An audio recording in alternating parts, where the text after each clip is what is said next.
And in the young adults teens class, we have been using a book called Reason to Believe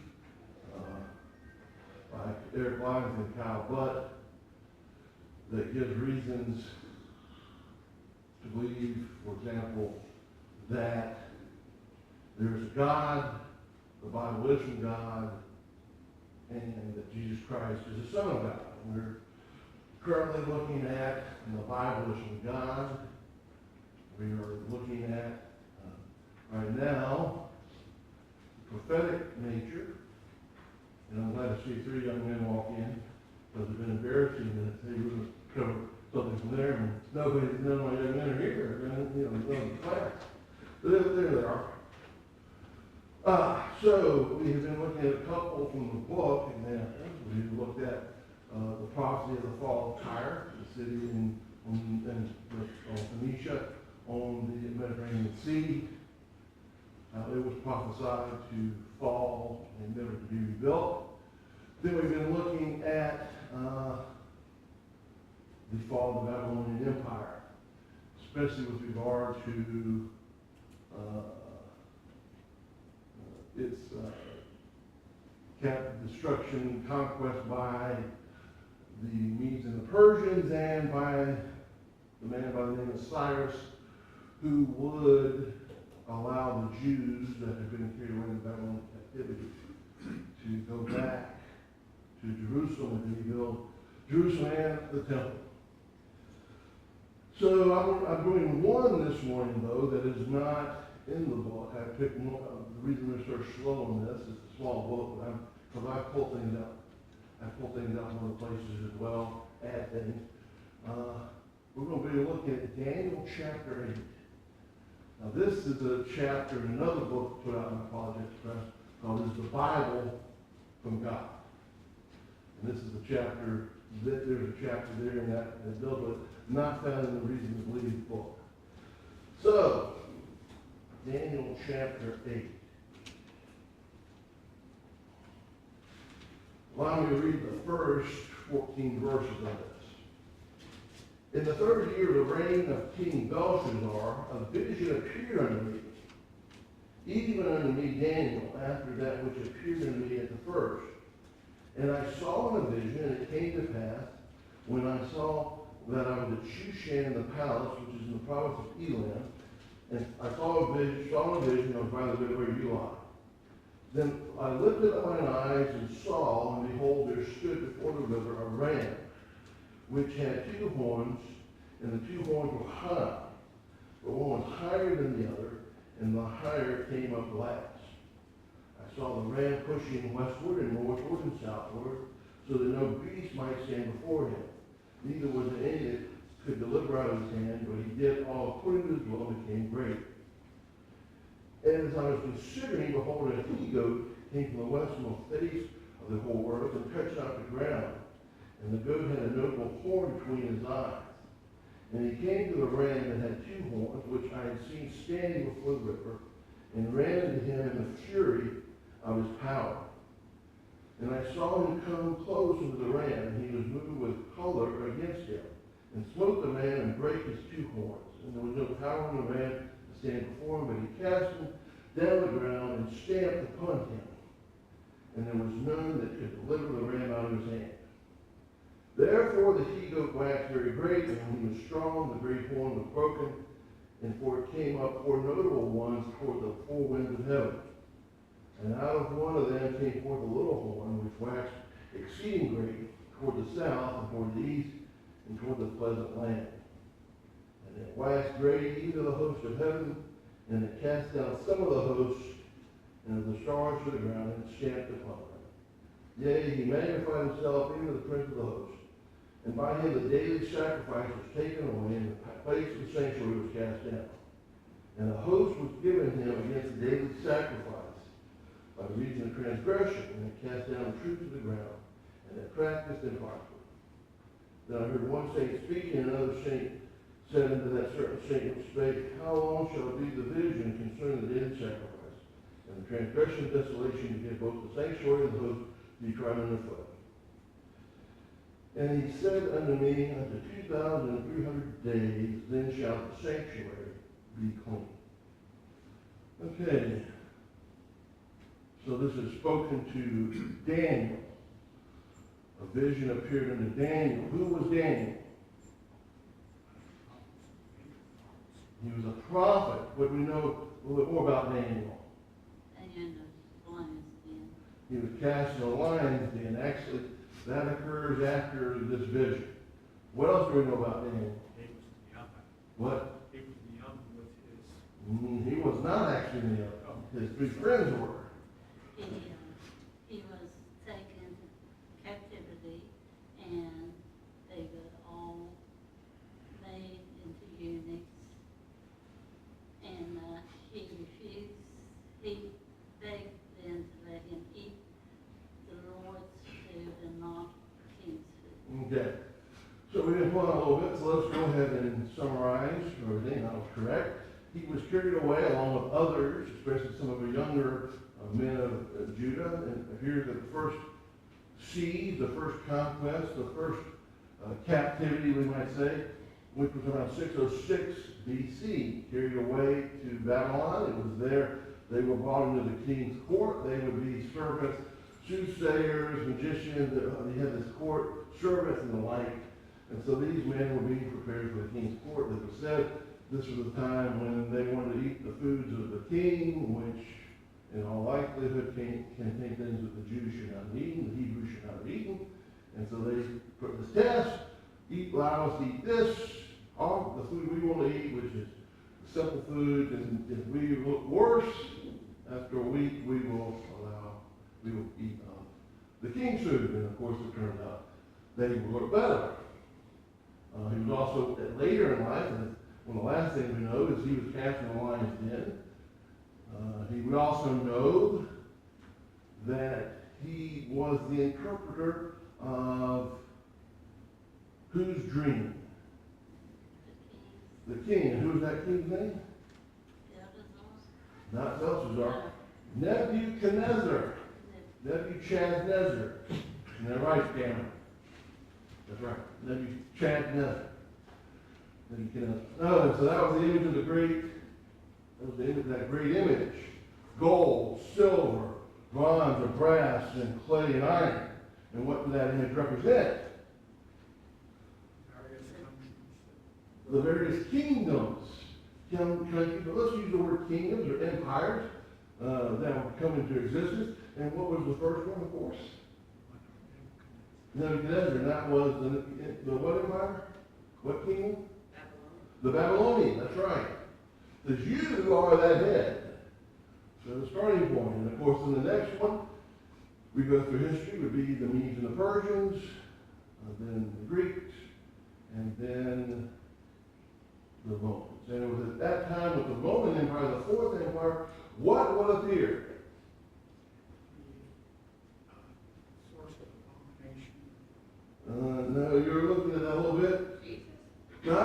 Jesus would, but really because Jesus would establish a kingdom. God's kingdom would be established during this fourth worldly empire. And of course, during that time, the kingdom of God would be established. And that kingdom would never be destroyed. So it occurs in the Roman Empire. And of course, that causes problems for people that won't believe in the Bible, but that don't believe that God's kingdom has been established. Why? What problem does it cause? Are we still in the Roman Empire today? No. No, we haven't been in the Roman Empire for a long time, have we? And yet, in order for the Bible to be true, for this prophet to be true, it has to occur during the Roman Empire, supposedly. So today, in the years past, the European Common Market, that's the Roman Empire, The European Union, that's what we're cutting in more and more.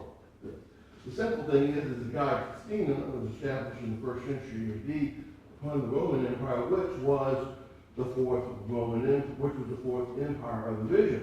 Why do I say that? Because there are other visions that occur that give support to the vision of chapter 2. There. And chapter 7 is one, but in chapter 8, we have something that gives some support, gives a little more detail. And so we read these first 14 verses, and so what does that mean? What does that mean? Well, you know what? We are fortunate in that God gave interpretation to that vision. Let's go down to verse 15. And it says, and it came to pass, when even I, Daniel, had seen the vision, and sought for the meaning, then behold, there stood before me as the appearance of a man. And I heard a man's voice between the banks of Eli, which called and said, Gabriel, make this man to understand the vision. So he came near where I stood, and when he came, I was afraid and fell upon my face. But he said to me, understand, O son of man, for the time of the end shall be the vision. Now, as he was speaking with me, I was in a deep sleep on my face toward the ground. But he touched me and set me upright. And he said, behold, I will make thee know what shall be in the last day of the indignation. For at the time appointed the end shall be. The ram which thou sawest had 2 horns of the kings of Media and Persia. And the rough goat is the king of Grecia. And the great horn that is between his eyes is the first king. Now that being broken, when its 4 stood upward, 4 kings shall stand up out of the nation, but not in his power. In the latter time of their kingdom, when the transgressors are come to full, a king of fierce countenance and understanding, dark sentences shall stand up, and his power shall be mighty, but not by his own power, and shall destroy wonderfully, and shall prosper in practice, and shall destroy the mighty and the holy people.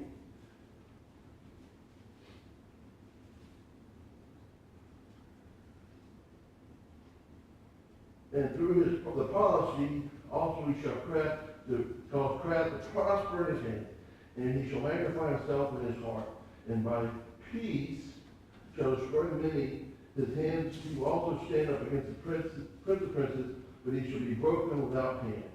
And the vision of the evening and morning which was told is true. Wherefore shut thou up the vision, for it shall be many days. And I, Daniel, fainted and was sick 3 days, but afterward I rose up. The king's business, I was astonished at the vision, but none understood it. I don't want you to get rid of that because that's not helping me a lot. So I plot a piece of paper that I printed out on the safe side.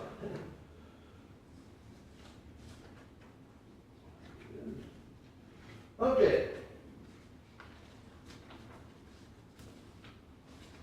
So, there's an interpretation of this vision. The interpretation of the vision. You get a little background on the vision or the time. When was it written? When could we say this vision occurred? What clue was in there that might give us support? Go back to the beginning of the chapter. What does it say? It's the 3rd year of King Belshazzar. Belshazzar, that's right, King Belshazzar. So the 3rd year.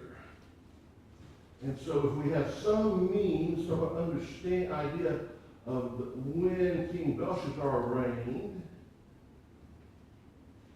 we could have a good idea of when this vision appeared unto Daniel.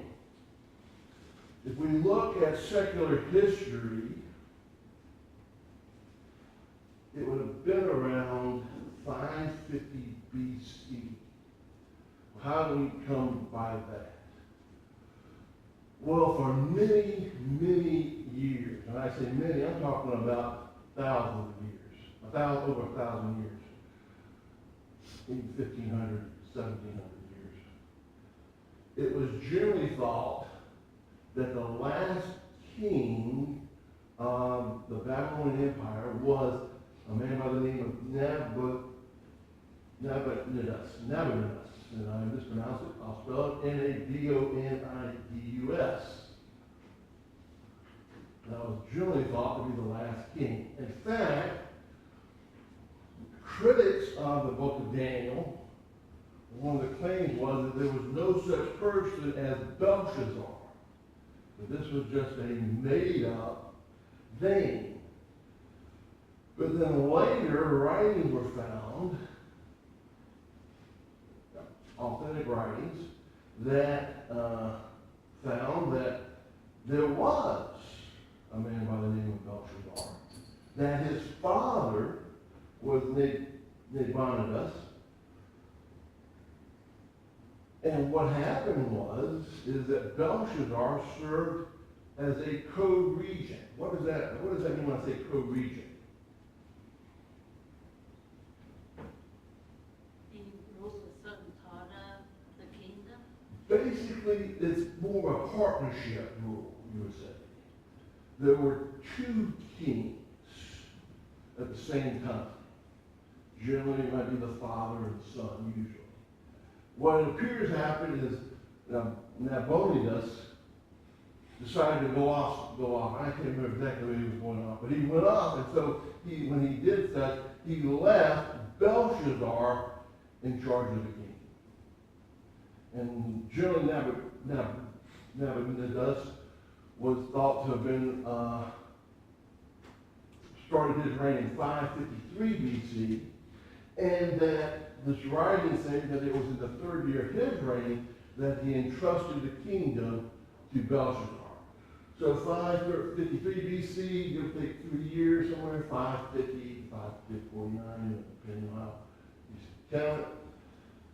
So around 550 BC. So why is this important? Based upon this, if this vision appeared, this vision was written down, but this time, does it occur before or after the events of the prophecy?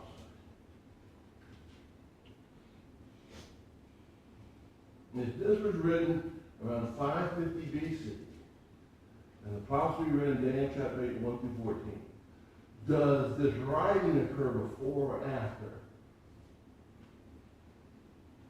the time of the writing? That's the correct. Because the writing occurs before the prophecy is given, or before the events of the prophecy. Why? When did the Medes and Persians approximately conquer the Babylonian Empire? Anybody have an approximately 536 BC. So this would have been written some 13 or 14 years. So this is some 14 years or so before. The Medes and the Persians are not an unknown entity, not an unknown group of people, nation, empire, kingdom themselves. But was there any thought at that time that the Babylonians, their reign would ever end? Did not appear, as we talked about last week. What was one of the advantages, young men, that the Babylonians had with their city of Babylon? It was a walled city. Big walled city. He ran through it. Big walled city. It was a prosperous city. The walls were thick. And of course, they convinced themselves that no matter what happened, they would be safe. So that was their advantage. And so people would not think the Babylonians would fall. Again, the Medes and the Persians come up. They're represented by the ram with the two notable horns, and one horn was higher than the other. Why might this image have been used? The ram is tough, of course, but why the horns? Was one king like mightier, or was the kingdom stronger at one point, and then that would have been a higher horn? It designates that you have two kingdoms, and it also designates that one would become greater than the other. And so generally, while we say the Medes and the Persians, eventually what do we say historically? Even in the Bible, what do we think of? When we get to the book of Esther, it was the king of Persia.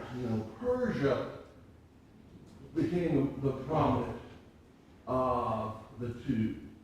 But actually, at the beginning of the kingdom, it was the Medes that were the most prominent. The foundation, in fact, it was the Medes that brought together a number of smaller kingdoms together. One, Delosis, spent about 2 years in reign. He brought these kings together, small kings together, formed the Median Empire, the Median Kingdom. And they continue to grow. They continue to grow. And Dioceses had a son by the name of, I'll go back and get that name again,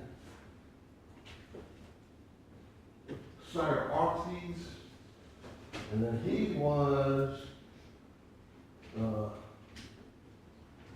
succeeded by his son Astyages, and it was during Astyages' reign that the Persians revolted against the Medes.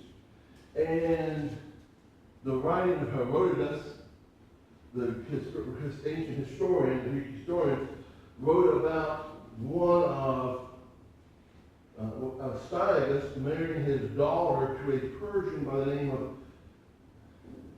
Cambyses.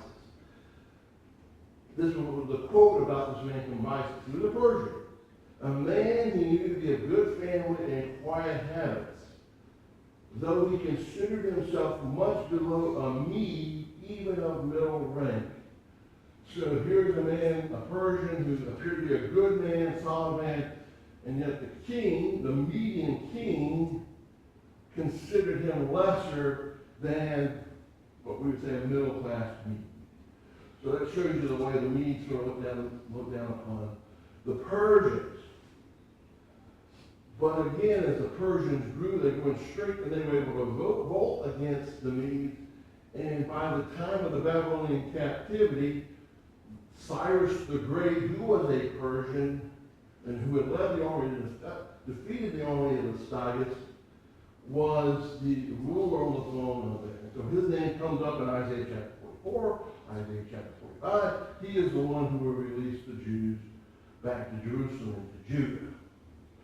And so, with the rise of Cyrus, the Persians became the dominant force in the kingdom. So again, they conquered the Babylonians. They were in rule for approximately their dominance occurred for some 200 years. What empire succeeded them? Well, in an answer given to Daniel, Gabriel said, this male goat from the west, this rough goat from the west, was what nation, what king empire, what kingdom? The Greeks. And it says this goat had a notable horn in the center of his head. Well, for who would this horn would represent whom? Alexander the Great. And here's one of the great things about the Bible. How many times do we find Alexander the Great's name mentioned in the Bible? Old or New Testament? 0. And yet, he played such a prominent role in the first century, did he not? Because of the things that he did, the things that he started. For example, we found the city of Alexandria. What came out of the city of Alexandria? Apollos. But what other thing that was really prominent in the first century? The library. And of course, in the library, we think of books. What came out of Alexandria? The Greek translation of the Hebrew Bible, Old Testament, the Septuagint. He brought the language, which of course the New Testament was written in what language? Greek. Which is a lot of things that were brought there. And of course Alexander had a smaller army, about I think it's 30,000 men, but he was able to defeat the Persians, and they went across. Somewhat began with his father, Philip of Macedon. Some of these things occurred when the Persians tried to really go and extend themselves into Greece. But Alexander came and swept across and conquered him. Was planning to go was thinking about going into India. When what happened? I think he backed off, if I remember my history correct. But he had got that far. He got to the borders of India, because of course Persia is what country? Well, we know Persia today is what country? For the most part. Iran. See, that tells you how far you got from the beginning. What happened with Alexander? He got sick. He got sick and he died at a young age. I think it was about 33, if I remember my history right. Early 30s at least. And so he died. So what happens? Well, if we remember, the prophecy said what? What was the prophecy said?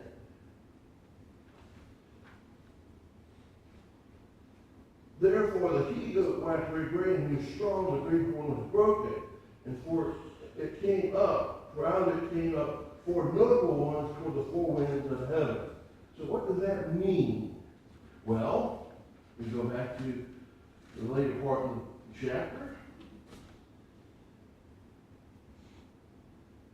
Now, that being broken, where it's four stood up for, four kingdoms shall stand up out of the nation, but not in his power. So what does that mean? What happened to Alexander's empire? It was divided up between his generals. Divided between his generals, and it wasn't, I'll sit here and tell you how they ended up finally being broken up, or how it ended up. Seleucus had Asia, is the peace out, Ptolemy, Egypt, Lysimachus, Thrace, and Cassander, Macedonia. They took the empire and started dividing into four sections. It actually, there was a couple other generals involved, so it's like, it wasn't neatly like, hey, let's all get together. There were battles and fighting among themselves, but eventually they got divided up into these type of sections. And so we still call them the Greeks because it was the Greeks who were running these empires. But in terms of their power, were they as powerful as Alexander's empire? No, one reason why was because they were divided. And they spent a lot of time among themselves, fighting among themselves, trying to take other parts of other kingdoms. And so it was not a very powerful, it was powerful and had a lot of influence. Please note, we're not saying it didn't. We're just saying that it lacked that power that if Alexander remained in power, the empire would still have. But they divided among themselves into this. And so it says, out of those four horns would come a little horn. So who is the little horn? Well, while no name was given, some descriptions were listed. He would grow toward the south, the east, and the glorious land, exalt himself as high as the prince of the host, would take away the daily sacrifices, would understand sinister schemes, would magnify himself, would be broken without human hand. And so, can we look at history and find anyone that would fit this? Again, it has to occur prior to the Roman Empire. Because again, we're talking about these divided Greek empires. The divided Greek Empire. Well, there is a man, Antiochus Epiphanes the Fourth. He reigned in Seleucia from 175 BC to 164 BC. He was a Hellenistic Greek, very Hellenistic, and he had actually been captured at one point by the Romans, and he was, not captured, there was a battle between the Romans, and they lost, and so he was given up as a hostage. He spent 12 years in Rome. He had then, upon assuming the kingdom of the Seleucid Empire, the Jews had been under the Grecian Hellenistic influence for 150 years. And if you're ever familiar with the Apocrypha, There are a number of books in there that are not part of the Bible. Although if you go to the Catholic Bible, you'll find them. But the book of the First Maccabees is a very good book with regard to the history of that time. Because the last book in the Old Testament runs is the book of Malachi, around 400 BC. And the first book of the Gospels picks up, the Gospel accounts pick up with the birth of, prior to the birth of John, really. So you're talking about a period of 400 years or so there. And of course, that's why I say the Greek Empire occurred all during that period. The actions of Alexander, the actions of Antiochus, and there do not appear in the Bible. We know these things through secular writings, through the writings of like the First Maccabees that give us some idea of what went on. There's a lot that we said. But we won't, for time's sake, for this morning class, we won't go over it. The writing, the historian Josephus wrote of a number of things that Antiochus did in persecuting the Jews. The Jews were persecuted greatly during this period of time. This is what led to the Maccabean revolt during this period of time. He obtained the possession of Jerusalem to his own party. He vandalized the temple and left it bare. He forbade the offering of daily sacrifices. He burnt down the finest buildings. He built a citadel in the lower part of the city. He built an idol upon God's altar. He slew swine and offered it on the altar. That would have been definitely outrage. He compelled the Jews to forsake the order of their worship. Compelled the Jews to raise idol altars in every city and village, offered swine on them. He forbid circumcision. In fact, those who were circumcised would have been put to death, including the children, the sons. Those who did not adhere to his orders were beaten and torn to pieces. He had strangled those women and sons who were circumcised. He destroyed all the books of the law that he could find.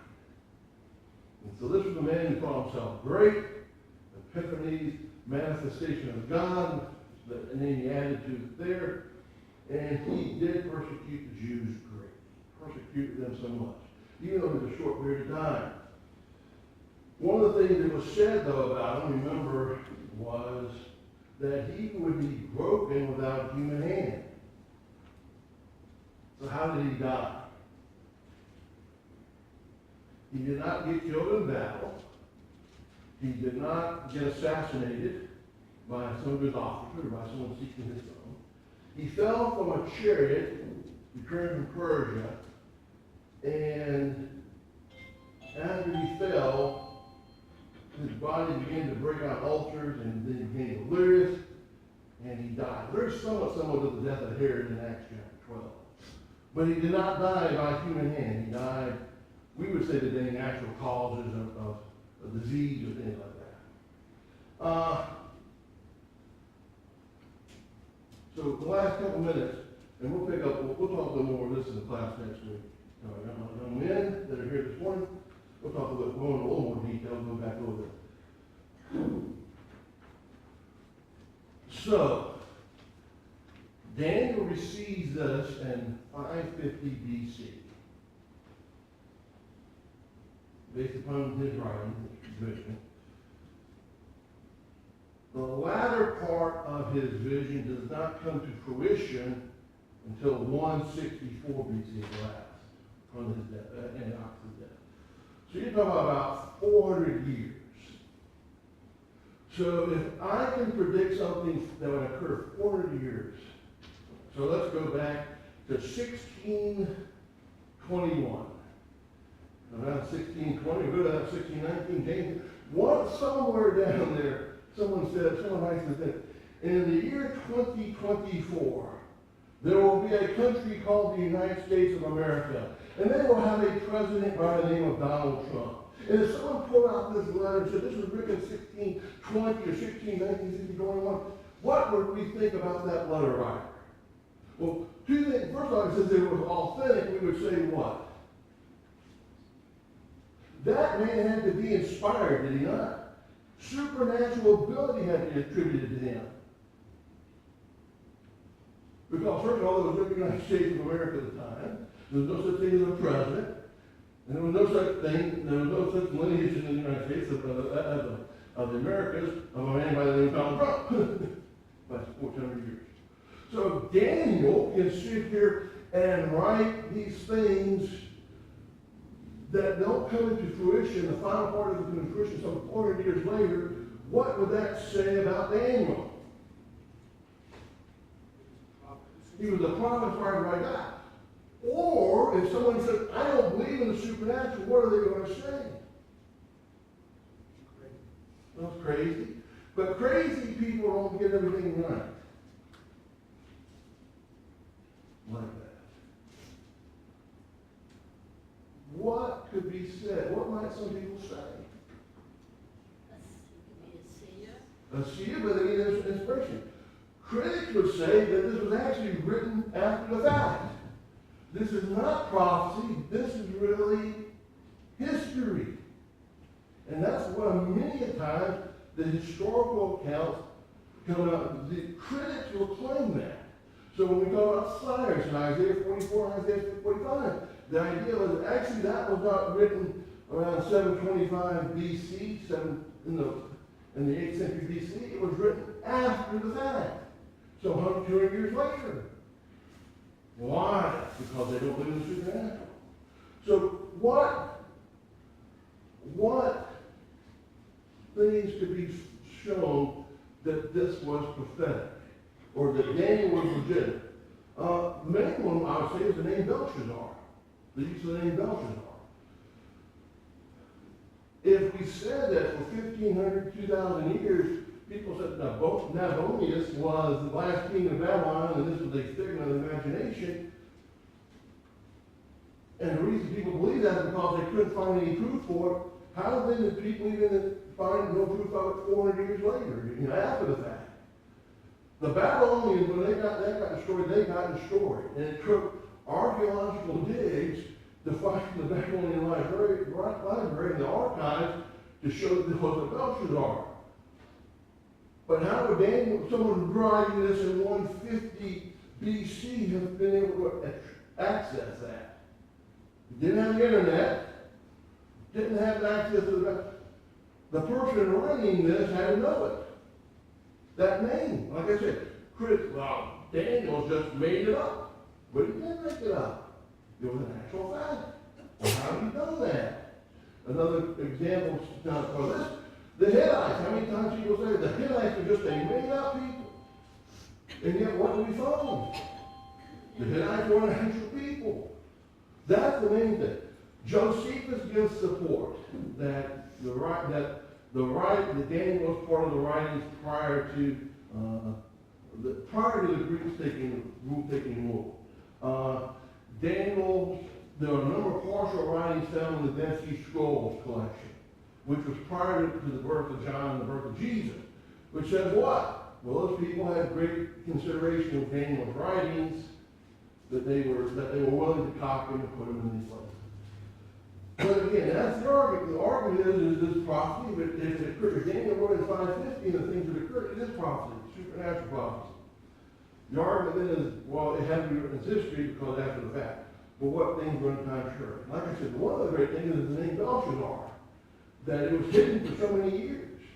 So yet, how did this writer, writing 150 BC, know this? Let's say, I say 150 BC. How do they know this when men such as Josephus and other writers never mention the name? Someone has some really good information in it. Or maybe Daniel was a prophet inspired by God. Thank you so much for your attention this morning. The worship service will start at 10 o'clock.